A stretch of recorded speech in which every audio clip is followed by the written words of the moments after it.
Hello दोस्तों, स्वागत है आपका मैथमेटिक्स ट्यूटोरियल के यूट्यूब चैनल पर। दोस्तों, आज के इस वीडियो में मैट्रिक क्लास 10th के बहुत इंपॉर्टेंट क्वेश्चन, साइंस के बहुत ही इंपॉर्टेंट क्वेश्चन को देखने वाले हैं। ये मैट्रिक बोर्ड में 2 मार्क्स का पूछा जाता है। ऐसे जनरली 2 मार्क्स का, कभी कभी 5 मार्क्स का भी पूछ लिया जाता है। तो क्या है क्वेश्चन, आपको पता ही होगा। स्वपोषण और परपोषण में अंतर लिखें। बहुत इंपॉर्टेंट है दोस्तों अंतर। हम इसको समझाते चलेंगे, आप लोग देखते जाइएगा। एक एक अंतर तो पता चलना ही चलना है। क्या उसके एक्सेप्शन है, क्या उसकी खूबियां, ये भी आपको पता चलेगा। ठीक है दोस्तों, तो आप लोग पूरा वीडियो ध्यान से देखिएगा। पूरा वीडियो अच्छा लगेगा तो लाइक सब्सक्राइब दोस्तों में शेयर जरूर कीजिएगा। ठीक है, चलते हैं, हम लिख लेते हैं, उसके बाद उसमें समझाते हैं। ठीक है दोस्तों, तो आइए दोस्तों, हमारा फर्स्ट अंतर तैयार है। देखिए दोस्तों, क्वेश्चन हमारा है स्वपोषण प्रपोषण में अंतर लिखें। आप लोगों को अंतर मिलेगा तो ये नहीं जल्दी जल्दी में बस एक तरफ स्वपोषण एक तरफ विषम पोषण बांटो, अंतर लिखना तैयार शुरू कर दो। देखिए दोस्तों, थोड़ा सा समय देते हैं तो और भी बढ़िया मार्क्स मिल सकता है, पूरा पूरा नंबर आपको मिल सकता है एग्जाम में। ठीक है, पहले आप आंसर में लिखिएगा स्वपोषण तो प्रपोषण में निम्नलिखित अंतर है। चाहे कोई भी अंतर आ जाए दोस्तों, स्वपोषण प्रपोषण में निम्नलिखित अंतर है, निम्नलिखित गुण है, ऐसा जरूर यूज करें। फिर आप लोग क्या करें, स्वपोषण प्रपोषण 2 साइड बांट लें, बीचों बीच से, अच्छा रहेगा। देखने में बहुत खूबसूरत होना चाहिए दोस्तों, तो एग्जामिनर जो होता है पूर्ण मार्क्स देता है। ठीक है दोस्तों, ये नहीं कि केवल लिख दिए लेकिन जैसे तैसे लिखे, देखने में अच्छा लगना चाहिए। ठीक है, स्वपोषण प्रपोषण लिख दिए। अब अपना अपना विशेषता इसके अनुसार जिस गुण के बारे में इसमें चर्चा करिएगा उसी के गुण के बारे में जुड़ा हुआ चीज उसमें चर्चा करेंगे। ये नहीं कि इसमें कुछ और बोल रहे हैं उसका गुण कुछ और बोल रहे हैं, नहीं, अंतर समान गुणों के आधार पर लिया जाता है। ठीक है, देखिए हमारा पहला क्वेश्चन का ये अंतर है हमारा। स्वपोषण यह केवल पेड़ पौधों में होता है, परपोषण में यह कुछ पेड़ पौधों में होता ही है लेकिन सभी जीव जंतुओं में होता है। बहुत इंपॉर्टेंट है दोस्तों, यह केवल पेड़ पौधों में होता है। ध्यान से देखें, यहाँ पर आपको कभी कभी मिल जाएगा यह केवल हरे पेड़ पौधों में होता है। हम हरे पेड़ पौधे नहीं लिखे हैं क्योंकि पौधे का हरा होना जरूरी नहीं है। तो स्वपोषण आप लोग जानिएगा तो स्वपोषण आप लोग मालूम होगा क्लोरोफिल के कारण होता है दोस्तों, क्लोरोफिल की वजह से। तो केवल हरे पौधे में ही नहीं होता है। अब जिसकी पत्तियां हरे नहीं है उसमें क्या स्वपोषण नहीं होगा? होगा। बहुत सारे पेड़ पौधे ऐसे हैं जिसकी पत्तियां हरी नहीं होती है, पीली होती है, गुलाब का फूल वगैरह का बहुत सारे होते हैं। ठीक है, फूल पौधे वगैरह का जिसका हरा होना जरूरी नहीं है। ठीक है, यह केवल पेड़ पौधों में होता है। कारण क्या है कि पेड़ पौधों में प्रकाश संश्लेषण की क्रिया होती है। ठीक है, क्लोरोफिल होता है। यह कुछ पेड़ पौधों तो सभी जीवों में होता है, लेकिन देखिए दोस्तों, इसमें हम ये नहीं लिखेंगे सभी पेड़ पौधों में होता है। क्यों नहीं पेड़ पौधों में होता है? इसमें आपका चलता है अपवाद। बहुत इंपॉर्टेंट है दोस्तों अंतर। क्या है? अपवाद है। कौन कौन पेड़ पौधा अपवाद है जो देख लेंगे। तो आप लोग नाम जानते होंगे अमरबेल का। किसका दोस्तों? अमरबेल। ध्यान से देखिए, 10th क्लास का बहुत इंपॉर्टेंट क्वेश्चन है दोस्तों, अमरबेल। अमरबेल पेड़ पौधा की श्रेणी में आता है लेकिन इसमें स्वपोषण नहीं होता है, परपोषण होता है। परपोषण 3 प्रकार का होता है दोस्तों। ठीक है, परजीवी पोषण, मृतजीवी पोषण और प्राणी संपोषण। ठीक है, तो अमरबेल में जो होता है परजीवी पोषण होता है। उसी प्रकार एक और पेड़ पौधा है दोस्तों, गोबर छत्ता। कौन सा छत्ता? गोबर छत्ता। ठीक है दोस्तों, इसमें भी स्वपोषण की क्रिया नहीं होता है, इसमें परपोषण की क्रिया ही होता है जिसमें मृतजीवी पोषण होता है। ठीक है, तो आप लोग ध्यान जरूर रखें कि स्वपोषण हरे पेड़ पौधा में होता है, लिख सकते हैं ये पेड़ पौधा में होता है, लेकिन अपवाद लिख देंगे तो ये अच्छा है, लेकिन ये उससे भी अच्छा हो जाएगा दोस्तों। ठीक है, और परपोषण की क्रिया कुछ पेड़ पौधों इसलिए लिखा गया है, कौन से पेड़ पौधों में परपोषण होगा पूछ ले तो अमरबेल और गोबर छत्ता में परपोषण होता है, इसलिए हम कुछ पेड़ लिखे हैं दोस्तों। ठीक है, पेड़ पौधे, और सभी जीवों में तो होता ही है, चाहे हम मनुष्य हो, जानवर वगैरह हो, कोई भी कीड़ा मकोड़ा है, परपोषण की क्रिया ही होती है। ठीक है दोस्तों, चलिए, तो उम्मीद करते हैं आपको पहला अंतर बहुत ही अच्छा लगा होगा। ठीक है, चलते हैं दूसरे अंतर में दोस्तों।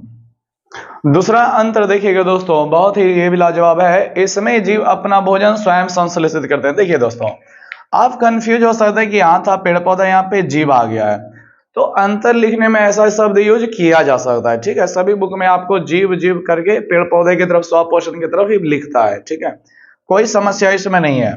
इसमें जीव अपना भोजन स्वयं संश्लेषित करते हैं। ठीक है, बताया जाएगा आगे, प्रकाश संश्लेषण की सहायता से करते हैं। लेकिन परपोषण में क्या होता है दोस्तों, इसमें जीव अपना भोजन स्वयं संश्लेषण ना करके दूसरे जीवों से प्राप्त करते हैं। जैसे हम लोग, क्या हम लोग अपना भोजन स्वयं संश्लेषित करते हैं क्या? कहेंगे हाँ, हम लोग किचन में तो खाना खुद ही बनाते हैं। उसका मतलब वही नहीं हुआ, किचन में हम खाना बनाते हैं ठीक है, लेकिन दाल चावल क्या अपने आप हमारे शरीर में बन जाता है? नहीं, उसके लिए हमें दूसरे पेड़ पौधे पर निर्भर करते हैं, या फिर मांसाहारी जीव जो खाते हैं वो सब दूसरे जीवों से भोजन प्राप्त करते हैं। ये इसका कहने का मतलब हुआ, ठीक है। अपने से तो भोजन बनाता ही हर व्यक्ति, लेकिन इसका मतलब ये नहीं कि किचन में जाइए सब चीज उठा करके बना लीजिए। इसका मतलब ये हुआ कि हमारे शरीर में डेवलप खुद होता है क्या? नहीं, उसके लिए हमें बाहरी चीजों की सहायता लेनी पड़ती है, ठीक है। स्टोव जलाइए, गैस जलाइए, ठीक है, भात पकाइए, ये सब होता है। तो उम्मीद करते हैं ये अपने समझे होंगे। इसमें स्वपोषण में कैसे स्वयं संश्लेषित करते हैं? पेड़ पौधे को कहीं कुछ लाने के लिए कहीं बाहर नहीं जाना पड़ता है, हम लोग जैसा बाहर से मार्केट से खरीदना नहीं पड़ता, उनके शरीर में सभी चीजें ऑटोमेटिक बनती है, ठीक है। प्रकाश संश्लेषण की सहायता से ये लोग करते हैं, ठीक है। तो दूसरा अंतर समझ में आया होगा दोस्तों कि स्वपोषण में अपना भोजन स्वयं संश्लेषित हो जाता है, लेकिन परपोषण में जीव अपना भोजन स्वयं संश्लेषित नहीं करके किसी न किसी रूप से दूसरे जीवों से प्राप्त करते हैं, ठीक है दोस्तों। चलते हैं तीसरे अंतर पे। तीसरा अंतर में क्या बोला गया दोस्तों, आप लोग ध्यान से देखें। तीसरा अंतर में कहा गया है कि स्वपोषण के लिए क्लोरोफिल, ध्यान से देखिए कितनी चीजों हैं। क्लोरोफिल है, सूर्य का प्रकाश है, कार्बन डाइऑक्साइड है और जल, ठीक है। इन सभी चीजों की आवश्यकता होती है। क्यों? रीजन क्या है? क्योंकि ये सब प्रकाश संश्लेषण करेंगे और प्रकाश संश्लेषण के लिए 4 सामग्रियां होना बहुत जरूरी है, तभी ये लोग अपना भोजन स्वयं संश्लेषित कर पाते हैं, ठीक है। तो इसलिए इन चारों का होना आवश्यक है। क्यों आवश्यक है स्वपोषण में? क्योंकि इन्हीं की सहायता से प्रकाश संश्लेषण किया जाएगा। लेकिन परपोषण में हम लोग जब अपना भोजन स्वयं संश्लेषित करते ही नहीं है, अपना भोजन स्वयं शरीर में बनाते ही नहीं है, तो हमें इन सब का जरूरत थोड़ी पड़ेगा। तो यही बस आप लोगों को बस इधर जरूरत है उधर जरूरत नहीं है, यही लिखना है, ठीक है। और कुछ भी लिखने के नहीं है, जो इधर लिखे स्वपोषण के लिए क्लोरोफिल, सूर्य का प्रकाश, CO2, जल की आवश्यकता होती है, इधर लिखा जाएगा इन सब की आवश्यकता नहीं होती। क्लोरोफिल, सूर्य का प्रकाश, कार्बन डाइऑक्साइड गैस, जल की आवश्यकता नहीं होती और बाकी कुछ नहीं है, ठीक है दोस्तों। तो उम्मीद करते हैं यहाँ तक का आपको समझ में आया होगा। बहुत ही आसान सा अंतर है, बस आपको यहाँ पे हम समझा रहे हैं और कोई खास चीज नहीं है, आप लोग खुद भी लिख के देख सकते थे, ठीक है। बस हम कोशिश कर रहे हैं कि ताकि और थोड़ा अच्छा हो जाए। चलिए देखते हैं नेक्स्ट अंतर। अब देखिए दोस्तों, चौथा अंतर आपके सामने आ चुका है। स्वपोषण तरफ लिखा गया है, इसमें प्रकाश संश्लेषण की क्रिया होती है, बिल्कुल होती है दोस्तों। आखिर तीसरा अंतर में जो बताया गया था आपको कि स्वपोषण के लिए क्लोरोफिल, सूर्य का प्रकाश, कार्बन डाइऑक्साइड, जल, इनकी आवश्यकता होती है, तो इनका मुख्य कारण यही था कि इसमें प्रकाश संश्लेषण होता है, ठीक है। अब जब इसमें और ठीक इसका अपोजिट, इसमें प्रकाश संश्लेषण की क्रिया नहीं होती। बहुत ही सिंपल अंतर है, ठीक है। इसमें प्रकाश संश्लेषण की क्रिया नहीं होती है, क्योंकि यहाँ पे भोजन हम लोग खुद बनाते हैं, ठीक है। हम लोगों के शरीर के अंदर थोड़ी बनता है, हम लोग जो है बाहर से चीजें ला करके बनाते हैं, ठीक है। सूर्य के प्रकाश वगैरह की आवश्यकता नहीं होती है। तो तीसरा अंतर के वजह से ही चौथा अंतर का जन्म हुआ है, ठीक है दोस्तों। और तो आपका इधर परपोषण की तरफ परपोषण विषम पोषण दोनों सेम ही है, ठीक है। इसमें प्रकाश संश्लेषण की क्रिया नहीं होती है, तो ये दोनों में कोई खास चीज नहीं है। तीसरा अंतर के कारण ही चौथा अंतर की उत्पत्ति हुआ है, ठीक है। देखते हैं अगला पांचवा अंतर में। पांचवा अंतर देखिएगा दोस्तों, कहा गया है इसमें जीव सरल अकार्बनिक अणुओं से जटिल कार्बनिक अणुओं का निर्माण करते हैं, संश्लेषण करते हैं। बहुत इंपॉर्टेंट जानकारी है दोस्तों। स्वपोषण में क्या होता है? जीव प्रकाश संश्लेषण की क्रिया के दौरान सरल अकार्बनिक अणुओं से, सरल अकार्बनिक अणु कौन कौन हो गए हैं? तो आप लोगों को मालूम है प्रकाश संश्लेषण के लिए स्वपोषण में 4 चीजों की आवश्यकता होती है। क्लोरोफिल, सूर्य का प्रकाश, CO2 गैस, जल। तो ये चारों चीज जो हो सरल अकार्बनिक अणु हुए दोस्तों। इनसे पेड़ पौधे की इसके सहायता से क्या बनाते हैं? तो आप लोगों को मालूम होगा पेड़ पौधे का प्रकाश संश्लेषण के दौरान कार्बोहाइड्रेट या ग्लूकोज बनाते हैं। क्या बनाते हैं दोस्तों? Carbohydrate, glucose, C6H12O6। तो देखिए इसमें कार्बन है, तो ये कार्बनिक अणु हो गया अब, ठीक है। C6H12O6 कार्बन परमाणु की संख्या ग्लूकोज या कार्बोहाइड्रेट का अनुसूत्र है, कितनी होती है? तो 6 कार्बन परमाणु होता है। 6 कार्बन परमाणु होने से इसका संरचना सूत्र काफी जटिल हो जाता है, ठीक है। काफी जटिल यौगिक का निर्माण कर लेते हैं, ठीक है। तो बस यही बोला गया है कि स्वपोषण में हो गया कि इसमें जीव सरल अकार्बनिक अणुओं से, सरल अकार्बनिक अणु जो 4 आपको गिनाए हैं, क्लोरोफिल, सूर्य का प्रकाश, कार्बन डाइऑक्साइड गैस, जल, ये सरल अकार्बनिक अणु हैं। जटिल कार्बनिक अणुओं का निर्माण करते हैं, यानी ग्लूकोज या कार्बोहाइड्रेट बनाते हैं। भोजन के रूप में क्या बनाते हैं? Glucose, carbohydrate. जबकि इधर क्या होता है दोस्तों, तो हम लोगों को मालूम है, आप लोगों को मालूम है कि हम लोग क्या करते हैं, ग्लूकोज, कार्बोहाइड्रेट पेड़ पौधा या फिर जिसकी सहायता से मिले, ठीक है, उसको हम लोग उपयोग करते हैं यानी खाते हैं। तो उसको फिर हम कार्बनिक अणु में ही तोड़ते हैं, लेकिन सरल कार्बनिक अणुओं में। इसमें जीव जटिल कार्बनिक अणुओं से, यानी पेड़ पौधा जो बनाता है कार्बोहाइड्रेट या ग्लूकोज, उसको हम लोग उपयोग करते हैं और उसको सरल कार्बनिक अणुओं में तोड़ देते हैं। ध्यान रखें दोस्तों, बहुत इंपॉर्टेंट ये आपका अंतर है। दोनों में कंफ्यूज नहीं करना है। 100% में सरल अकार्बनिक अणुओं से, ध्यान से देखें, अकार्बनिक अणुओं से जटिल कार्बनिक अणुओं का निर्माण होता है। जटिल सरल अकार्बनिक से, ध्यान से देखें, अकार्बनिक है दोस्तों, लेकिन यहाँ पे कार्बनिक है।